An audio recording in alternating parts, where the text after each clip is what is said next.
السلام عليكم ورحمة الله وبركاته. ازيكم حبايبي، عاملين ايه؟ يا رب تكونوا في احسن حال. معاكم ايه ابراهيم، ودي قناة آون مطبخ. باذن الله هعمل معاكم النهارده طريقتين للبطاطا ألذ من بعض، وبدون ما نسلق البطاطا عشان نستفاد بالقيمة الغذائية بتاعتها. باذن الله الطريقتين يعجبوكم وتعتمدوهم. تعالوا بقى كده نشوف الطريقة، بس ما تنسوش اللايك والاشتراك في القناة فضلا وليس امر.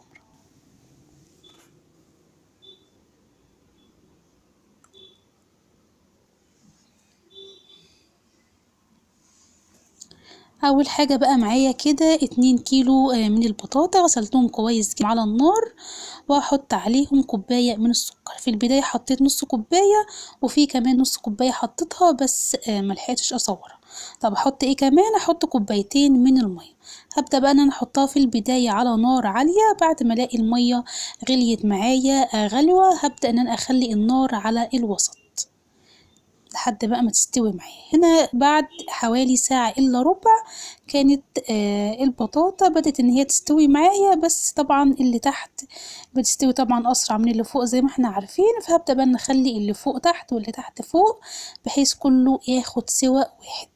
ما لقيش مثلا لا اللي تحت مثلا لا اتهرى، اللي فوق مثلا استوى مظبوط واللي تحت اتهرى لا. فالاحسن ان انا اعمل الحركة دي عشان اضمن ان كله يبقى سوا واحد. هنا بقى كان بعد ساعة بالظبط كان كلهم طبعا استووا. ده بقى العسل، او اللي بنسميه العسل، اللي هو المية مع السكر.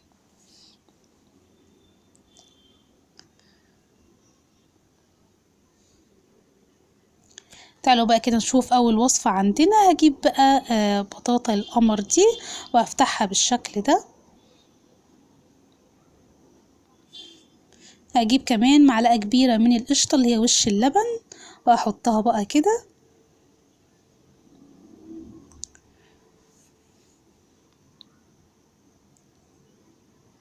وهجيب بقى العسل اللي قلتلكوا عليه اللي هو متبقي في الحلة، اللي هو السكر مع المية.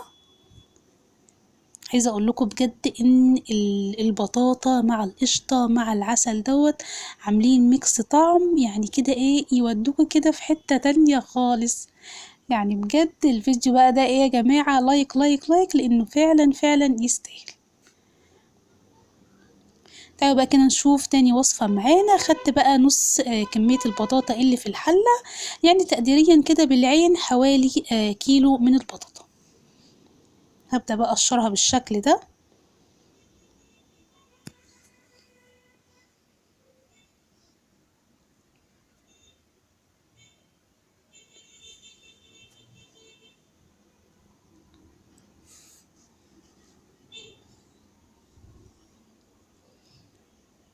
بعد بقى ما قشرت كده الكمية اللي معايا، هحط عليهم حوالي كده 3 معالق كبار من السكر، وكمان معلقة كبيرة من العسل.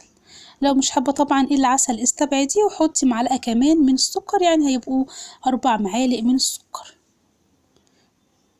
دول هيدوكي طعم مظبوط جدا جدا، يعني السكر هيبقى مظبوط اوي. حابة بقى تكتري السكر عن كده او تقللي طبعا براحتك. طب تاني حاجة معايا ايه بقى؟ هنا معايا نص كيلو من اللبن غليته من بالليل. عمل لي طبعا القشطة القمر دي. هسيبها زي ما هي، مش هشيلها لاني هحتاجها كمان شوية وهقول لكم ليه. كمان حطيت كوباية من المية. احط كمان 3 معالق كبار ممسوحين من النشا.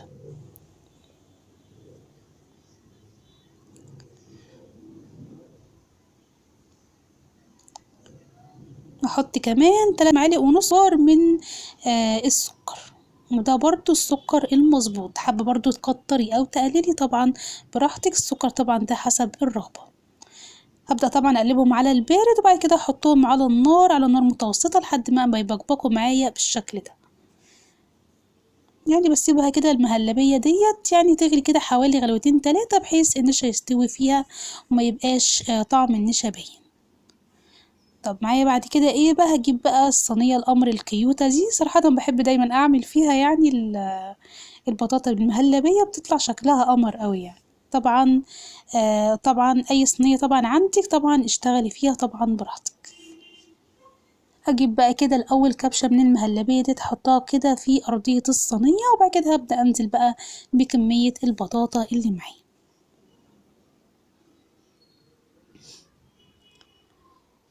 هبدأ طبعا اسويها بالشكل ده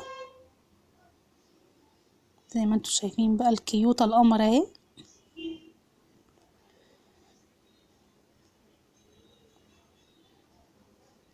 هبدأ بقى اجيب برضو بقية المهلبية واحطها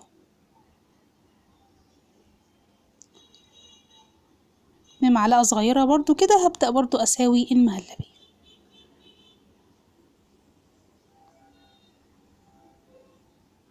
بالنسبة بس للوش بتاع المهلبية انا مش هحط اي حاجة. يعني مثلا لو حابة مثلا تحطي مكعب زبدة ممكن طبعا. دي بس في البداية كده اللي هي البطاطا بعد ما طلعت من الفرن اخدت معايا نص ساعة في الفرن. كانت في نص وكان الفرن حامي تمام. بالنسبة بس للوش انا محطتش اي حاجة لان في اللبن فيه قشطة، فهي اللي ساعدت ان الوش يبقى بالشكل القمر ده. طب انتي طبعا لو مش حابة مثلا تحطي قشطة في اللبن تقدري تحطي على وشها سكر بودرة، هتدي لون حلو جدا جدا. دي بقى القطعة القمر اهي بعد ما البطاطا طبعا بردت بدأت طبعا اقطعها. ودي طبعا الوصفة التانية معانا اللي هي البطاطا بالمهلبية. عايزة اقول لكم ان البطاطا مع المهلبية مدية طعم حلو جدا جدا، وخاصة ان المهلبية خفيفة ما فيهاش مثلا مادة دهنية مثلا ده، فخفيفة جدا جدا. اتمنى الفيديو يكون عجبكم. السلام عليكم ورحمة الله وبركاته.